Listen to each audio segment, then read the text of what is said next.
Legend Saravana நடிச்சு லாஸ்ட்டாக தேட்டரில் வெளிவந்து ஒரு மிகப்பெரிய சம்பவத்தை பண்ண மூவி த லெஜண்ட். ஒரு மிகப்பெரிய எதிர்பார்ப்பு, ஒரு பயங்கரமான ஓப்பனிங், ஒரு புதுமுக நடிகர் நடித்து ஒரு தமிழ் ஒரு ஃபஸ்ட் டைம் ஒரு படம் வருது. அதிகாலை 4 மணி காட்சிலாம் போட்டு வேற லெவலில் சம்பவத்தை பண்ணிக்கிட்டு இருந்தாங்க. 4 மணி காட்சி போட்டிருந்தாலும் ஒரு பயங்கரமான ஓப்பனிங், எல்லா தேட்டருமே ஹவுஸ்ஃபுல்லாக ஓடி இருக்கு.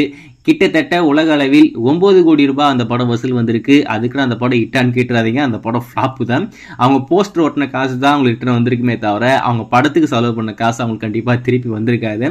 அந்த அளவுக்கு மோசமாக போயிருந்தாலும் ஆனால் ஓப்பனிங்கை பொறுத்த வரைக்கும் ரொம்ப பெருசாக இருந்தது. லெஜண்ட் மேலே ஏகப்பட்ட விமர்சனங்கள் வைக்கப்பட்டது, அதெல்லாமே அவர் ஏற்றுக்கிட்டாரு. கண்டிப்பாக நீங்கள் என்னெல்லாம் இப்போ குறை இருக்குது அப்படின்ற மாதிரி சொன்னீங்களோ அது எல்லாமே நான் சரி பண்ணி 2வது படம் ரொம்ப சூப்பராக நான் கொடுப்பேன் அப்படின்ற மாதிரி முடிவு பண்ணி தாறுமாறான படத்தை இப்போதைக்கு ரெடி பண்ணிக்கிட்டு இருக்காப்ல.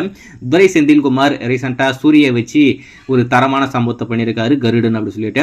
அவருடைய அடுத்த படம் நம்ம லெஜண்ட் கூட தான். அந்த படத்துடைய படப்பிடிப்பு இன்னிலிருந்து ஸ்டார்ட் பண்ணிட்டாங்க. படத்துடைய போஸ்டர் இப்போதைக்கு ஷேர் பண்ணியிருக்காங்க. அதாவது வெறும் லுக்கு மட்டும்தான் வந்திருக்கு. படத்துக்கு தலைப்பு என்ன அப்படின்றத பற்றி எந்த ஒரு அப்டேட்டும் இல்லை.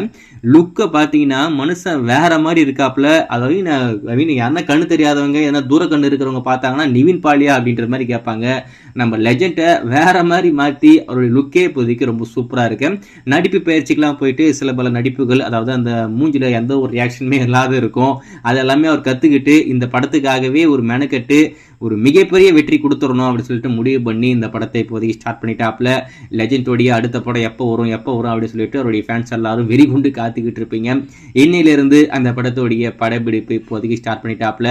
டேரக்டருமே ரொம்ப ஒரு ப்ராமிஸான டேரக்டர் தான், கண்டிப்பாக நல்லா பண்ணுவார். ரீசெண்டாக கருடன் அப்படின்ற ஒரு பெரிய படத்தை கொடுத்துருக்காரு. அதை தொடர்ந்து நம்ம லெஜெண்டை வச்சு இந்த புதிய திரைப்படம் அவர் பண்ணிக்கிட்டு இருக்காப்ல, ஸ்டார்ட் பண்ணிட்டாரு. கண்டிப்பாக இதுவும் நல்லா இருக்கும், வெயிட் பண்ணி பார்ப்போம். லெஜண்ட்